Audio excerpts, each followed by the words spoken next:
Հաջորդը խոսքա գնում նրա մասին, ինչքանով ենք մենք ծախսում արդյունավետ։ Ես չգիտեմ այս օրինակը ոնց է հնչում, բայց ես դրանում խորը համոզված եմ, որևէ մեկը հակառակը չի կարող ապացուցի։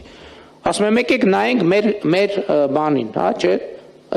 Ծնունդ ենք կազմակերպում, հարսանիք, նոր տարի։ Եկեք գնանք կամ գնում ենք այն օրը միտեղ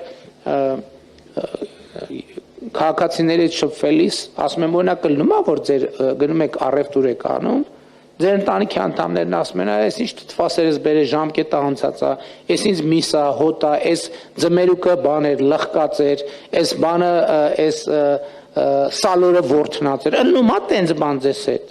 Ասում եմ, հա, ըլնում է։ Ասում եմ, բա ինչ ես անարդյունավետ ծախսում ընտանեկան բյուջետ։ Կոռուպցիոներ ես։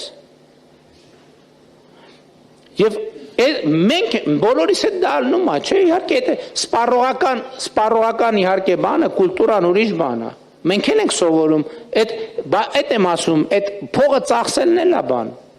հատուկ հմտություն։ Բա որ մեր ամեն նոր տարուց հետո մենք քանի համախառն, քանի միլիարդ դրամի ապրանք ենք տանում լցնում աղբանոցը։